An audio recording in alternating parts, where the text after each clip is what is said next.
Hey guys, how's it going? Welcome to week 3 of Critical Infrastructure. Hopefully you guys are doing good. Had a good weekend, had a good week with everything you had going on, whether it was school, work, anything outside of that. So hopefully you guys are doing awesome going into this third week. So last week we focused on, at least in the discussion board post, of the cybersecurity aspect. You guys did fantastic. I remember I sent out an email to you guys just because I was very impressed with the amount of information, the length of your posts, just in regards to your participation in the overall class. So thank you guys for that.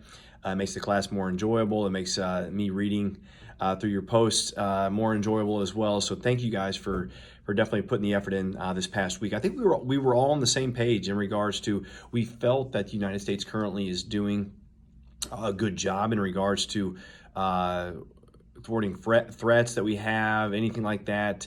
However, I think we also agree that we need to start looking for more of a proactive approach as far as controlling the cyber arena, as far as what we can do to make it safer, less harm caused to individuals, more information getting out there as far as personal information, how we can keep that from getting in the hands of people that can do a lot of damage with that. So I think we all agreed on that. There was one post I thought was pretty interesting. It talked about being so proactive that we can even start teaching people at a much younger age how to be more aware about what we're doing online. It doesn't necessarily have to focus on the threat or whatever, but just basic things, you know, password, what information you put online, different things like that. I think is just huge for people to understand at a much earlier life, and it'll save a heartache and headache down the road. So great job on that, guys. That was great. This week we're diving into one of my favorite topics, one that I'm constantly having to work on myself, and that's just communication. How are we communicating? And so as we look at Chapter 3, Beyond National Framework this week, and the partnerships and the agreements with other nations, other countries, and what that looks like, communication is vital, because if we're trying to focus on sharing of information, we've got to build the trust. We've got to build the trust of the partnerships and agreements that we put into all of this, because at the end of the day, if we don't have that, things are going to fail. Right? Things are going to fail as far as the framework is concerned. So as you're reading the chapter this week, look at the different areas. It talks in there an instance about the United States and Canada and an agreement that they have. Look at it from the perspective of, also when you're diving into the discussion board, where are you needing to improve in life? I work with a lot of individuals that would say that there's a lot of work they need to do on the communication aspect. Communicating in general is something we're easily getting away from because of the way technology works, of the way we're not having to have face-to-face conversations with people. I mean, this class, for instance, I love teaching this class, but I don't even have to see any of you guys to actually teach this class. So with that, there are downfalls, such as communication and holes in emails and texts that we send to each other that you guys might not understand. So sometimes I receive emails from you guys saying, hey, what did you mean by this? And I'm okay with that because I have no problems explaining it. But at the same time, shoot, if this class was in person, I'm sure it would have just, the message would have been conveyed much easier to you all.